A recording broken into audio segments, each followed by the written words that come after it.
Bye!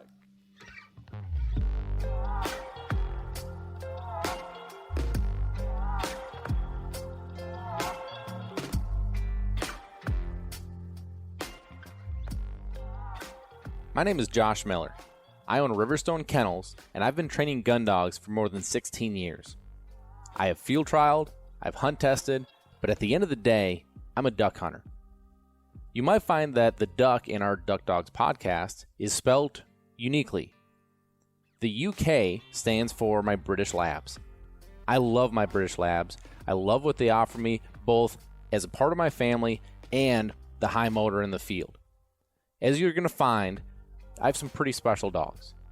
Follow along in our podcast series here as we talk about both in the field hunting and in the field training situations that will hopefully help you progress with your dog at home.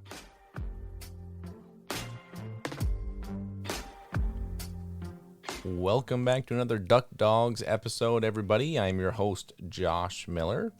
And before we get rolling here, I would like to take a moment and thank our sponsors. So thank you to Eukanuba. Eukanuba is the presenting partner in this show. And Eukanuba Premium Performance Sport 3020 is the blend of food that we feed at the kennel. We feed our personal dogs, and we cannot say enough good things about this food. So go check it out, Eukanuba, www.eukanuba.com. Thank you to Sitka Gear. Sitka Gear is the premium clothing, outdoor clothing, both hunting, in the field, and your everyday active wear. That's probably the part that some people don't know that Sitka has, but I love it. I'm dressed head to toe in it right now. It is by far my favorite clothing. So www.sitkagear.com. Thank you to Lucky Duck. Lucky Duck has the 5-star crash test rated kennel, both in the intermediate and large sizes. So no matter what size your dog is, they travel as safely as they possibly can. They also have the fan as the weather is warming up across the country.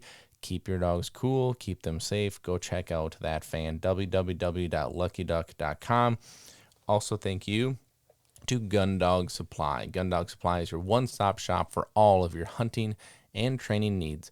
So make sure you go support them because they support us in so many things that we do as an outdoor and a sporting dog community. So www.gundogsupply.com. Okay, I'll just jump into it right away because I was going to kind of bounce around on this and fit it in here somewhere. So I get a text last night from Brett, and Brett's like, "Hey, we're going to do a Father's Day sale on Retriever Roadmap," and I was like, "All right, like we just did the DUK Dogs code," and he's like, "Yeah, but like you're a father." You need to support these fathers. You need to do something. So he's like, it's already done, so you might as well talk about it. So I was like, all right. So so thank you to Brett, because Brett put together a Father's Day discount, and I believe that's going to run through Wednesday of this next week. So if you are a father, if you have a father that you want to treat to this, it is $100 off your initiation fee, which more than splits that in half. And the code, if you're ready for it, is RR for Retriever Roadmap. So RR Fathers, RRFATHERS. And you can thank Brett for that one, because Brett was the one that got that whole thing set up. So he's doing a great job, kind of keeping engaged with that whole community. And I could not be more happy with how that whole program is going. Just the feedback everybody's giving, the community feel, how people are helping each other out. It is such a cool environment. If you're training your dog at home, I would highly suggest that you go check it out. Retriever Roadmap, www.retrieverroadmap.com. So I want to thank everybody for last week, or this last episode, the Be Great episode. If you haven't listened to it, go listen to it. It is one of our highest shared, highest downloaded and listened to episodes we've ever had. And it's so neat to me. Why I love that so much, that if you've listened to it, it's way more about life. And it's way more about, the mental approach to everything that you go into, not just dogs, not just your training. And I love that. And sometimes I talk about this stuff and I don't know if you love it. You're sitting there listening to this. Sometimes I wonder, like, you just go, gosh, I wish this guy would just shut up about all this life stuff and just tell me about dogs, right? Like, that's why I'm here. But you're going to continue to hear some of that because I truly believe it is a lot of what encompasses everything that we do, right? Like, the dogs are great. Like, I'm a dog guy. My livelihood is around dogs, both the puppies and the training. But my life is way bigger than that. And quite frankly, if I can get my mind right in my life and get my mind sound, it's going to transfer over into my training. I'm going to be a better handler. I'm going to be a better trainer. But let's look big picture. I'm going to be a better boss. I'm going to be a better husband. I'm going to be a better father. I'm going to be a better person, a better friend. There's so much more to this. And I was really kind of reflecting. I never, ever listen to my podcast. I've never listened to one, including this one. I still haven't listened to it. I think I might listen back on this one because there were, I think, some good things that I just rolled with. I did not have much of a plan for the last episode. I just rolled, and sometimes those have turned out to be some of my favorite, or quite frankly, the best performing episodes that are out there.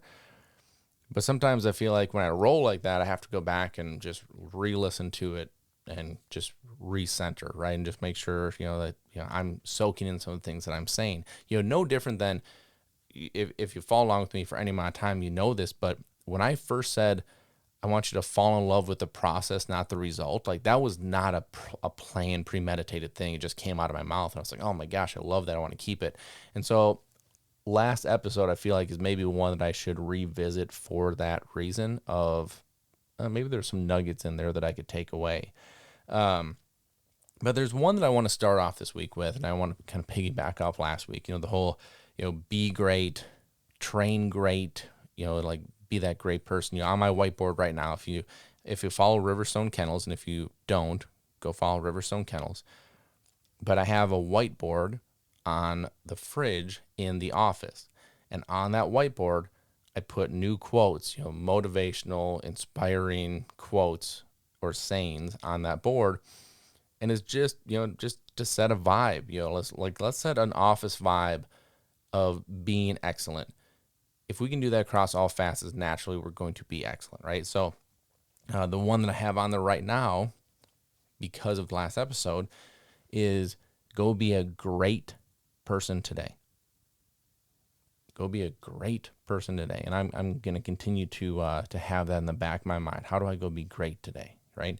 But as it revolves around training, here's what I've really, really thought about a lot is how do I be great training? And I go back to what I had mentioned about what if this was the last training session that you ever had? What if this is the last one? How would you approach that? How would you look at it? How would you appreciate it, right? And I've thought a lot about that because that wasn't something I meant to talk about in that last episode, but it's something that stuck with me because I'm going to tell you about I don't have many regrets that I have to date anyways in my life. But one that does weigh on me is the not appreciating a moment. So, that I have an athletic background, that was a big deal in my life. When I look at and when I started thinking about the what if it was my last one, I really started thinking back on, my, freshman through, senior year in high school. I never appreciated those moments. Football, basketball, baseball, I never appreciated that it could be my last one because when I was a freshman, I honestly, like, at the end of football season, I wanted to get to basketball. At the end of basketball season, I wanted to get to baseball and so on, right?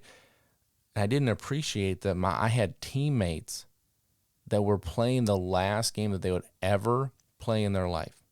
when it got to, that playoff time, right? It never occurred to me as a young, kid, as a freshman, because I've got 3 years left. Well, then I get to my senior year, and I'm looking at all my teammates, and we're again going into playoffs, and if it's what if it's the last game? And again, I never, although I was competitive and wanted to win, I never let that weigh on me because, well, I'm going to the next level and playing, so it's not my last day. And when I think about all my friends that was their last game, that was their last time on the field, I wish I would have appreciated that more. I wish I would have appreciated more because I think I would have approached the game differently. I would have approached how I interacted with them differently. I would have approached the whole situation differently. And that's one of the reasons that I try to approach every single day, whether it's training, whether it's something that I love to do, going fishing, right? What if this is the last time I ever go fishing? What that does, it allows me to, appreciate the calmness of the water. Helps me appreciate the sunset, the sunrise. Helps me appreciate all these things that I probably would have taken for granted otherwise. For training, you can see where this would be so impactful, right? Like, what if this was the last time that you trained with your dog? And you yourself might have a situation, or you may have a friend or someone that they did have a last time with their dog way before they ever would have expected it, right? The dog gets sick, the dog gets hurt, the dog gets, who knows. We just had a dog, not one from ours. He was actually a setter from a friend of ours. They got it from obviously someone else because we don't breed setters, but got hit by a car. 5 years old. Loved that dog to death, right? Devastating. Wasn't expecting that one, right? Like, what if you just went into everything? But okay, now let's step back. Well, what about life, right? What if the next conference call was the last one ever, right? What if the last, sales meeting was the last one ever? What if the last, what if this work trip was the last one ever? Like, how much better would you be at whatever you are doing if you had that approach? So the training aspect, here's what I have found. When I carry this into my training, I find that things slow down. I find that I read the dog better. I find that I'm in tune with the dog. And don't get me wrong, I have days, just like we all do, right? I have days where this is not in the forefront of my mind. And I am off and I don't appreciate this, but I really, really consciously try to. And I feel like I'm a much better handler because of it. I'm going through a situation right now with, as I told you guys here a few episodes ago, that I've really gotten into roping, calf roping in particular. And I love it. I just absolutely love it. Like I love the difficulty of it. I love the sport of it. I love, the animal aspect of it, right? Because I love the horses. I actually love the calves too. Like, I love caring for the calves, and Ava, my daughter, just adores them both. Colt's now getting into it. My son. It's really a fun family thing. Whitney might love him more than all of us. I mean, she's really into it, and so, but I've really taken this, into my roping, right? Like, what if this is the last one? Because it could be. Like, I mean, I rely on my friend for a lot of things right now. Like, I don't have my own arena.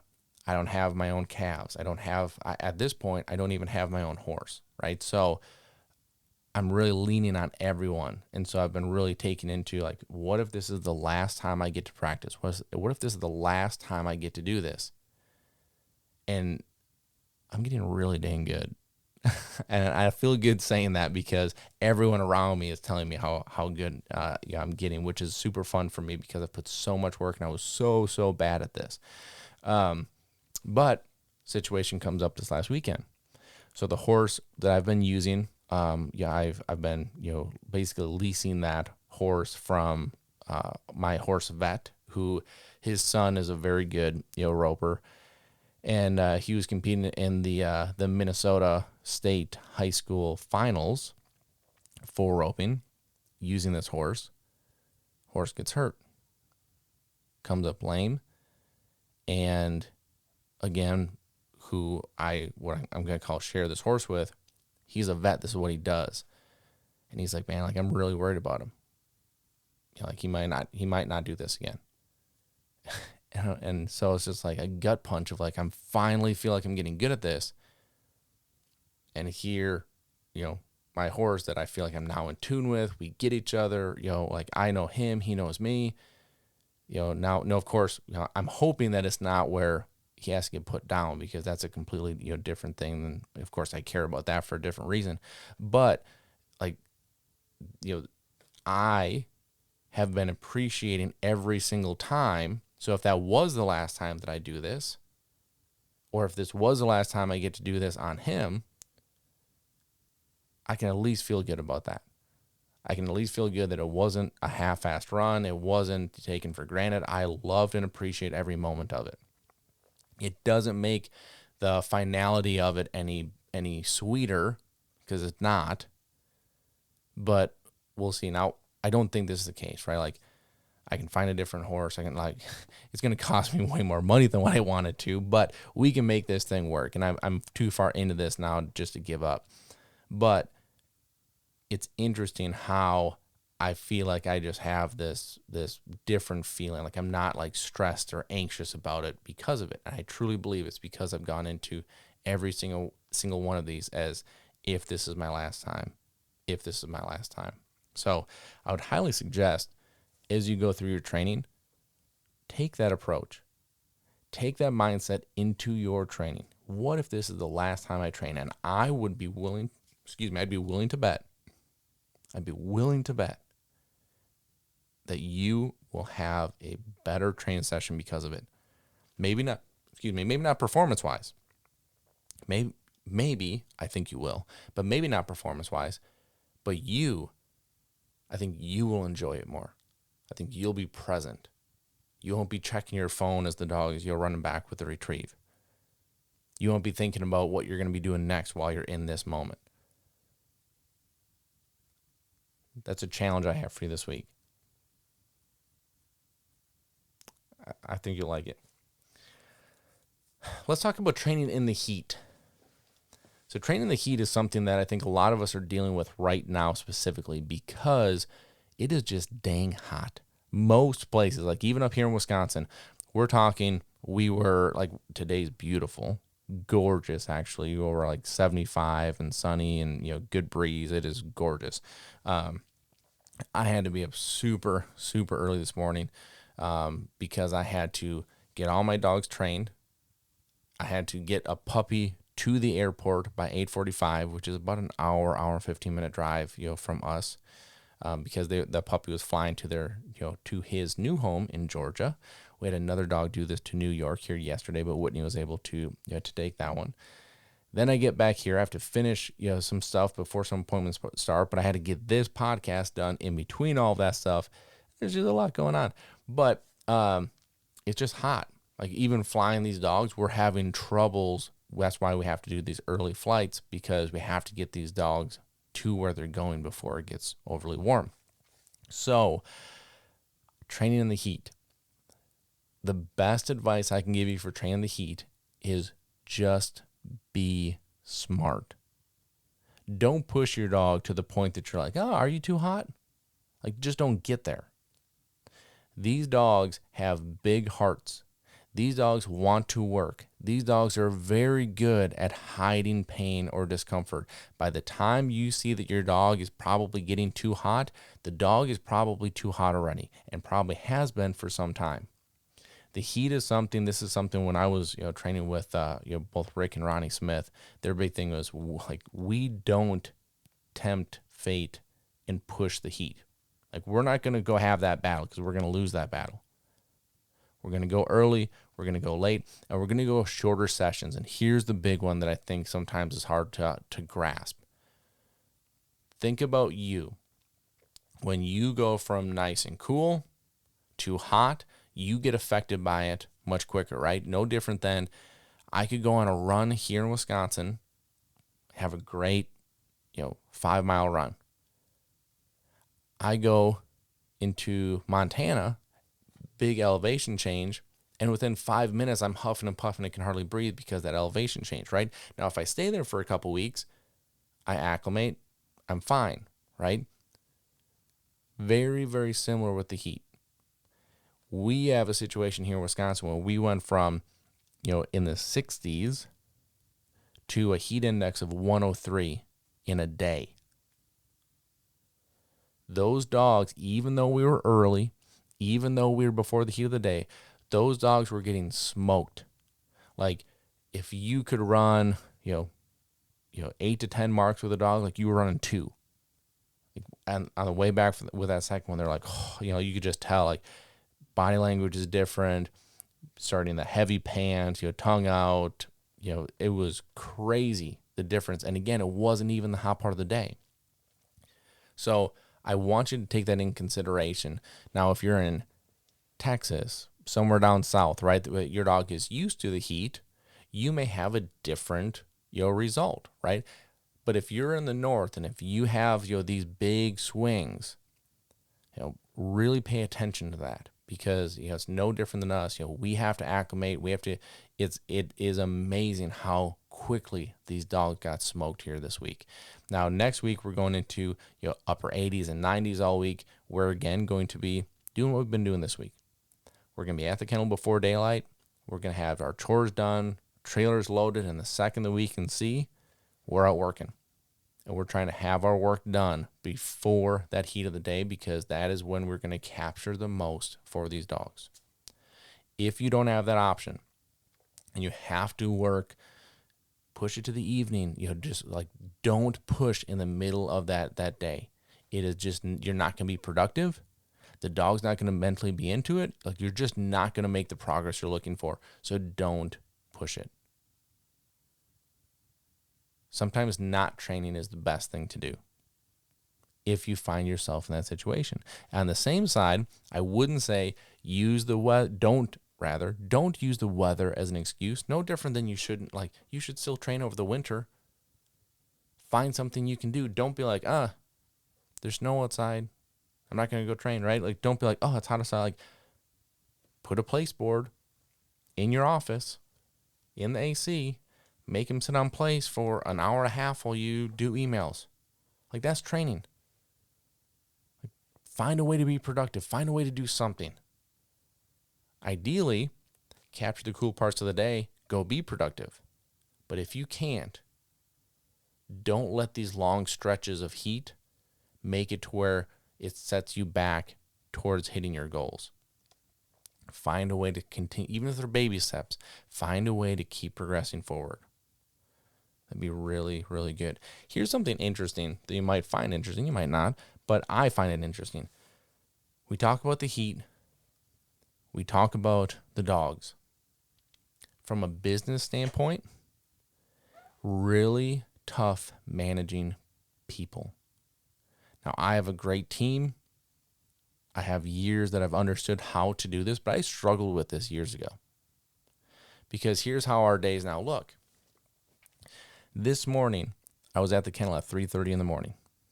Now, it's not normal, right? I think, the guys got there at 4:30, but I have stuff that I need to get done before they get there, right? So I'm there super early. Guys get there at 4:30. Actually, it was probably closer to 4. Today was 4. I'm sorry. So 4. So they get there at 4. We get our stuff done. We get the trailers loaded. We go out, and it's in the sun. It's still warm. It's not hot, right? But by the time we get all these dogs done, all the dogs work, because we have, 30 dogs in the kennel for training. We have my 11. Dave has his 3, right? Like, you start adding all that up, we've got, 33, 35 dogs, 45 dogs that we have to train, something like that. Like, even if you're starting at, let's just say we were running our first dog by 4:30, like, we want to be done by, that 11 to noon phase, because that it's just getting too hot. So we get all that done, right? Well, here's the hard part. The hard part is that there's still expectations from your clients that you are available for the work day. which our work day, we ended at 4 because then Dave and I, who's my trainer at the kennel, Dave and I have to go get our kids, from daycare at that time. Well, that means you've been there for 12 hours. 12 hours in the heat, outside, right? And it just like, it's fine for a few days, but it just starts to wear on you over time. I have gotten so much better at managing this. I will, be, bringing in, lunch, bringing in ice cream, going to do something like the other day. Dave had no idea we were going to do this. It was hilarious. So we got done. We didn't have many appointments, that day. Didn't have anything in the afternoon. We had office coverage. And I looked at Dave and I was like, hey, we're going to go golfing this afternoon. We're terrible golfers. Terrible. But we got to go spend an hour and a half in a cart together talking about the dogs that are struggling, talking about the client relationships, talking about what we could be doing better, but we were having fun. It was completely away from work. We were doing something that we were still being very productive. I think we were more productive in that hour and a half from a standpoint of focusing on things we don't normally focus on because of how much is right in front of us than we have been in a long time. Things like that, like just managing people. How do we keep people engaged? How do we keep people happy? How do we keep people mentally up and mentally sharp and mentally enthusiastic? That is a really interesting point that, you just maybe don't see from the outside. But let's turn this now to you. If you have been outside all day and you're crabby and you're tired and you're dehydrated, think about how that attitude is going to reflect in your training. How is your dog going to handle that? How is your dog going to respond to that? Do you think you're going to have, even if you're down in the cooler part of the day, like how do you check that? How do you make it to where you disconnect from that state of mind and that feeling and flip it to go be productive, to go be great? I can't answer that for you. That's a you thing. But I think it's something to think about because oftentimes we don't even realize how the heat, especially if you're out in it all day, how that wears on you and how you are perceived by other people. We can't have clients that think that we're crabby. We can't have clients that think that if I answer the phone, I'm not going to get the conversation I'm looking for. We have to be on. I'm sure you're the same. You have to be on.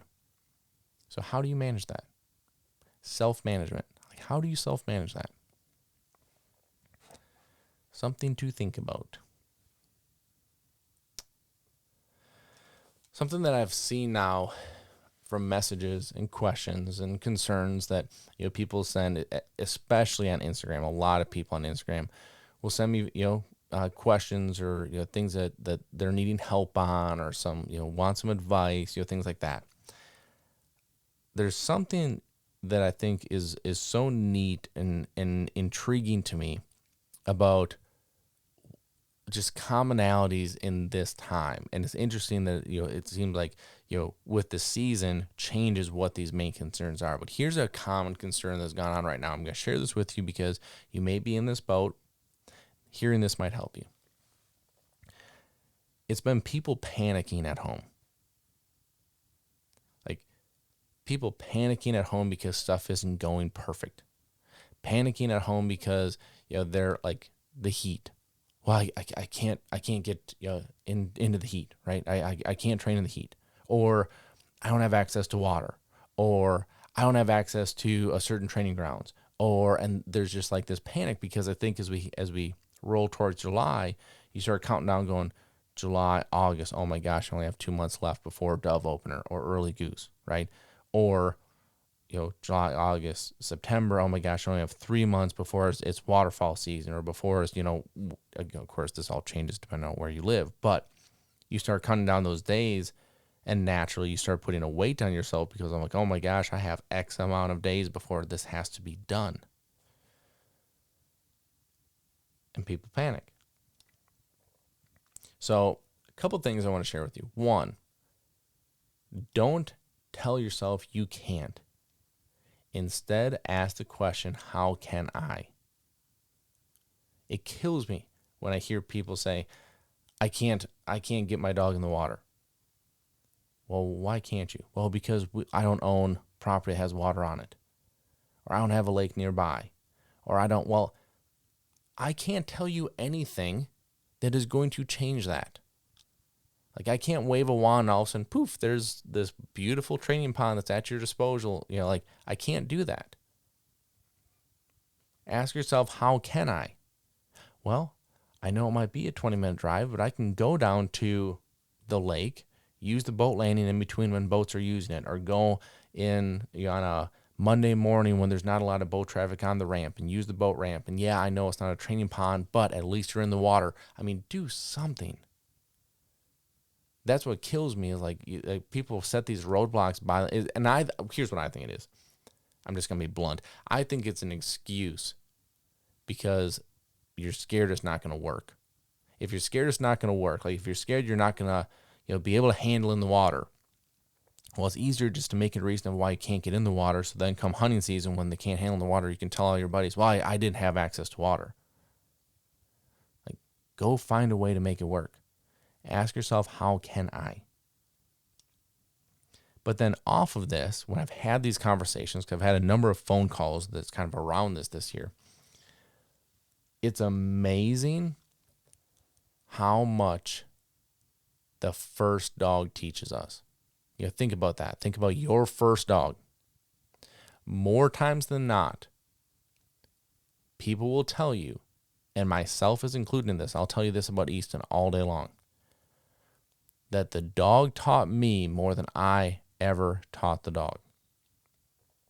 Would you agree with that? Your first dog, think about it. You might be in your first dog right now, but I bet you can relate to that. The first dog teaches you more than you teach them. Why is that? Yeah, I think you can talk about that. There's things that you didn't know what you didn't know, right? And the dog kind of brings that to light.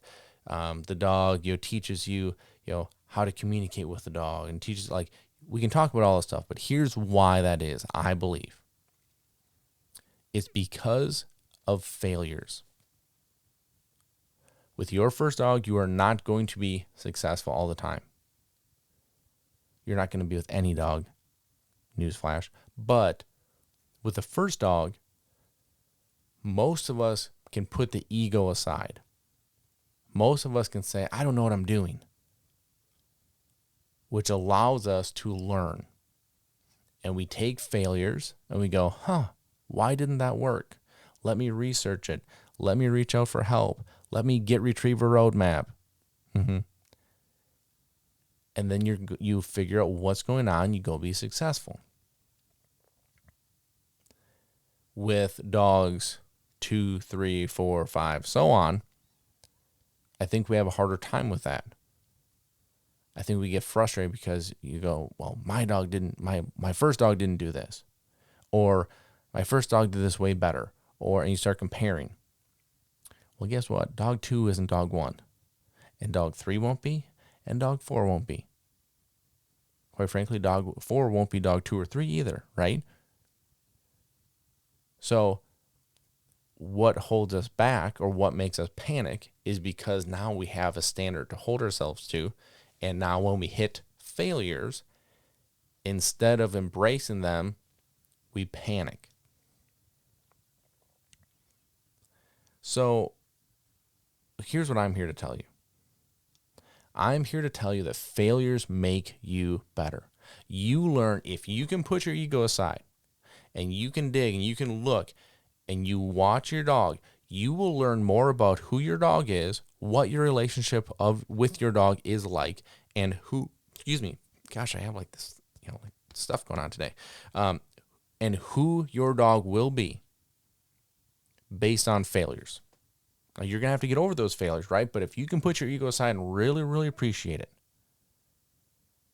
you will learn more about you and your dog through failures. Guess what? When you overcome those failures, it's going to be that much sweeter. I have a dog in right now. I think I've talked about Augie before. Augie last year, I had to send home through advanced handling because he just wasn't ready.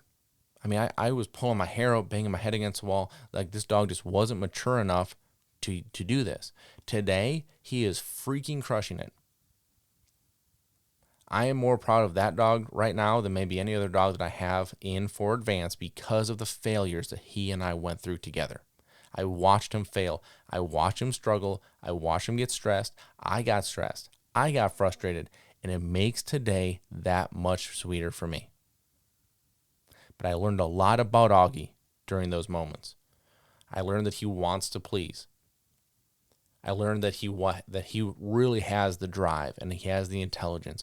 But I also understood that he lacked maturity, which meant when we came back to it, I saw a different dog.